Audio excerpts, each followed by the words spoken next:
बाकी सब रिकॉर्डेड बेचते हैं 5-5 साल पुराने। कोर्स ऐसा लेना चाहिए विद्यार्थियों को। यही बात किताबों पर भी लागू होती है, कोर्स पर भी लागू होती है। चलिए, मध्यकालीन भारत का इतिहास और आधुनिक भारत। अब इन किताब की एक विशेषता क्या है, लेकिन पूरी तरह से नहीं है, जैसे अनुवादित पुस्तकें हैं, ये सब चीज़ें यहाँ पर दे रखी है। पूरा इतिहास की एक कम्बो गाइड है ये।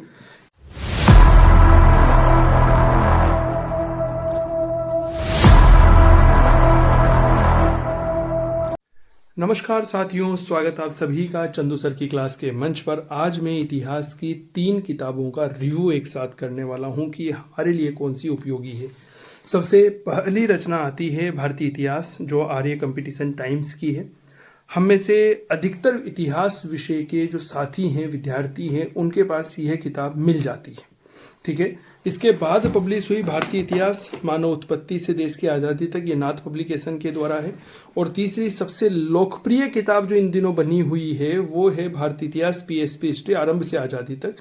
ठीक है, तो चलिए शुरू करते हैं। सबसे पहले इन तीनों किताबों का रिव्यू एक साथ। अलग अलग रिव्यू जो है वो मैं अपलोड कर चुका हूँ, आप वहाँ से भी देख सकते हैं। तीनों को कंपेयर करते हैं। मैं यहाँ पर ये बात नहीं करूँगा कितने की आती है, क्या आती है, पेज क्वालिटी कैसी है, वो सब कोई मतलब की नहीं है। मतलब ये है कि मैटर कैसा है। देखिए, सबसे पहले भारतीय इतिहास आर्य कंपटीशन की तरफ से आती है। अगर इस किताब की बात करते हैं तो देखिए, प्राग ऐतिहासिक काल से हमारे इतिहास को शुरू करती है, प्राचीन भारत के सारे टॉपिक को कवर करती है। हम में से अधिकतर विद्यार्थियों के पास ये किताब मिल जाएगी। काफ़ी पुरानी है, बेहद ज़्यादा लोकप्रिय किताब है। ठीक है। फिर मध्यकाल भारत अरबों से शुरू होती है, जो कि विविध संकलन तक चलती है, यानी कि मराठा काल तक आ जाती है। फिर आधुनिक भारत है, गांधी आंदोलन, संवैधानिक विकास, गवर्नर जनरल, राष्ट्रीय आंदोलन के नेता। आप इसके इंडेक्स को पॉज कर कर देख सकते हैं। ठीक है, यहाँ तक आती है। इस किताब में चूंकि जो है लास्ट जो इसका नया एडिशन था वह आया हुआ था। मेरे पास तो यह एडिशन जो है इसमें रीप्रिंट है 2025 वाला। शायद मैं जहाँ तक मेरी जानकारी में है 2025 के बाद इसका कोई एडिशन आया नहीं है, ये बात याद रखिएगा। ठीक है, अगर आया हो तो मेरी जानकारी में नहीं है। तो ये किताब है, इसमें चीज़ें हैं, लेकिन वही चीज़ें हैं जो पहले हमारे पाठ्यक्रम में हुआ करती थी। कहीं सारी कुछ नई चीज़ें जो है वो इसमें छोड़ी, नई चीज़ों को जो है वो ऐड नहीं किया गया है। जैसे अभी आरपीएससी ने एक नए सिलेबस में जोड़ा आज़ादी के बाद भारत। ठीक है ना, तो इस किताब में आपको वह टॉपिक नहीं मिलेगा। हालांकि अगर आपके पास ये किताब पहले से है तो कोई आवश्यकता नहीं है आपको किताब बदलने की। मैं आपको बता रहा हूँ कि भाई हाँ, इस किताब में आपको वह टॉपिक जो है वह नहीं मिलेगा, जैसे हम आज़ादी के बाद भारत वाला टॉपिक कहते हैं। विजयनगर बहमनी है, प्रांतीय राजवंश यहाँ पर आपको मिल जाएंगे, ये अच्छे खासे अध्यायों में दे रखे हैं। ठीक है, आपको जो दूसरे धर्म हैं, चाहे वो भागवत धर्म हो, शैव धर्म हो, ठीक है, यह भी आपको यहाँ पर मिल जाएंगे। कुछ प्रमुख संप्रदायों की जानकारी भी मिल जाएगी। ठीक है, इसके अलावा अगर हम बात करते हैं भारतीय संस्कृति का विदेशों में प्रचार प्रसार, यह भी मिल जाता है। ठीक है ना, तो अधिकतर टॉपिक मिल जाते हैं, केवल और केवल एक उस टॉपिक को छोड़ करके।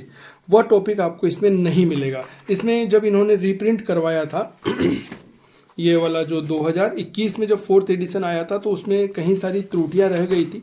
त्रुटि अगर आप लोगों के पास किताब होगी तो आपको पता होगा कि एक शब्द जो है वो दूसरे शब्द के ऊपर आ रहा था। ठीक है ना, तो वो यहाँ पर रह गई थी। इसमें एक थोड़ी सी ये है कि इसमें फ्लो चार्ट वगैरह जो है, डायग्राम वगैरह जो है, उनकी थोड़ी कमी है। ठीक है ना, इन्होंने हाँ कुछ जगहों पर इस तरह के चार्ट वगैरह दे रखे हैं, सारणियों में दे रखा है, लेकिन पूरी तरह से नहीं है, जैसे अनुवादित पुस्तकें हैं, ये सब चीज़ें यहाँ पर दे रखी है। पूरा इतिहास की एक कम्बो गाइड है ये आप देख सकते हैं। फिर इसके बाद आती है नाथ पब्लिकेशन। नाथ पब्लिकेशन की पेपर क्वालिटी बहुत अच्छी है, इसकी तुलना में तो बहुत अच्छी पेपर क्वालिटी है।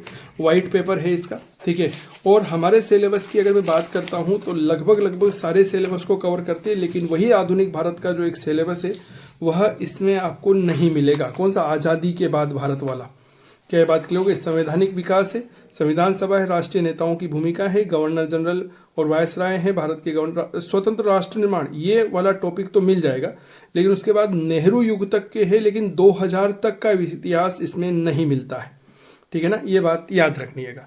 चलिए, मध्यकालीन भारत का इतिहास और आधुनिक भारत। अब इन किताब की एक विशेषता क्या है कि इसमें जो 2 लाइनें लिखी गई है, 2 पैरा जो है, इनमें पर्याप्त मात्रा में गैप है, यानी कि जो फॉन्ट है ना वो फैलाया गया है। मैटर लगभग तीनों में सेम सा है, मैटर में कोई दो राय नहीं है। बहुत अच्छे से मैंने इस किताब को पढ़ा है, बहुत अच्छे से इनको जाना है, रोज़ यूज़ करते हैं।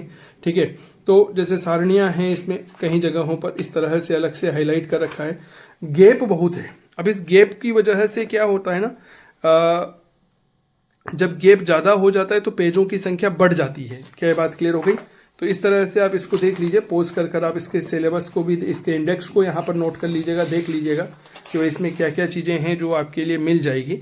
ठीक है, अगर आपके पास ये किताब है और आप नहीं लेने का विचार कर रहे हैं तो मुझे नहीं लगता कि कोई आवश्यकता है। अभी इनका कोई नया एडिशन आया नहीं है, ये इनका पहला और एकमात्र एडिशन है जो चल रहा है। ठीक है, नाथ पब्लिकेशन की तरफ से आता है और अभी कोई ऐसी सूचना आई नहीं है टेलीग्राम पर या किसी अन्य माध्यम के माध्यम से कि भाई हाँ इनका कोई नया एडिशन आ रहा हो। तो प्रथम संस्करण नवंबर 2024 का है, यह चल रहा है और अभी भी यही है। अब इस समय जो विद्यार्थियों के मन को सबसे ज़्यादा पसंद आ रही है किताब, वो है पप्पू सिंह प्रजापत जी के द्वारा आई हुई भारतीय इतिहास की किताब का कंप्लीट गाइड है, जो कि भारतीय इतिहास के तीनों पार्ट को समाहित करती है, प्राचीन, मध्य और आधुनिक। ठीक है, तो इस किताब के बारे में देखिए, ये मैं इसलिए नहीं कर रहा हूँ कि इस किताब में मेरा भी नाम है, लेखक गण हैं आपके साथ में, विशेष सहयोग करता है। पेपर की क्वालिटी नाथ पब्लिकेशन की तरह ही है, लेकिन इसमें सबसे बड़ी बात क्या है, आपके जो आरपीएससी का नया पाठ्यक्रम है जो कि 19 सितंबर को जारी किया गया था, उस पूरे सिलेबस को यह किताब कवर करती है। ठीक है, चाहे वो मध्यकालीन प्रांतीय राजवंश हो, विदेशी यात्री, उनका यात्रा वर्णन, ठीक है, ये उनमें भी था, लेकिन सबसे महत्वपूर्ण बात ये वाला ये आज़ादी के बाद भारत भाग 1 और आज़ादी के बाद भारत 2। तो यह कुल मिलाकर के इनके इतिहास लेखन के 298 से 336 पेज, यानी कि लगभग 38 पेजों में इन्होंने डाटा दिया है। एक बार मैं आपको ये डाटा दिखा देता हूँ, ठीक है ना।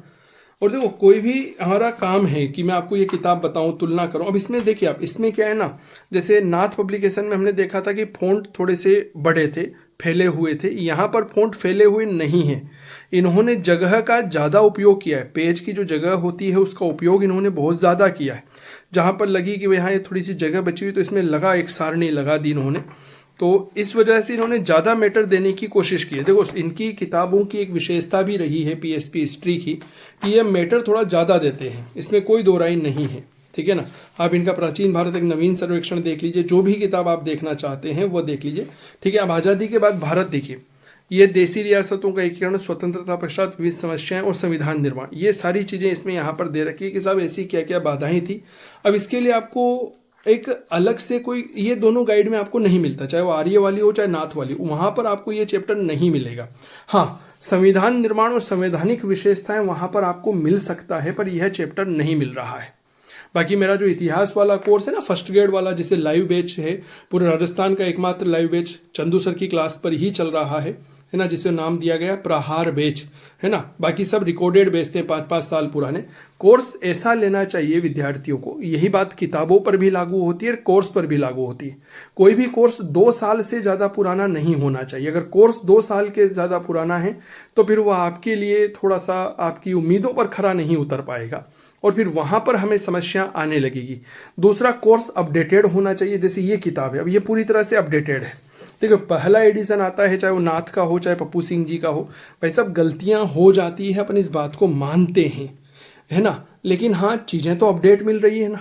हम 5 साल पुरानी कोई चीज़ पढ़ेंगे तो 5 साल पुरानी, 5 साल पहले परीक्षा का पैटर्न अलग हुआ करता था। 5 साल पहले प्रश्न पूछा जाता था कि भारत के राष्ट्रपिता कौन है, और अभी प्रश्न पूछा जा रहा है भारत में जो महात्मा गांधी जो भारत के राष्ट्रपिता है, उनके रसोइये का नाम क्या। ये जस्ट एक चुटकुला मैं आपको बता रहा हूँ। तो चीज़ें जो है वो बदल गई है, प्रश्न का प्रारूप बदल गया है, तो उसके अनुसार हमें बदलना पड़ेगा। इसीलिए पूरे राजस्थान में एकमात्र लाइव कोर्स जो है ना, वो चंदू सर की क्लास के मंच पर ही चल रहा है, ये बात ध्यान रखिएगा।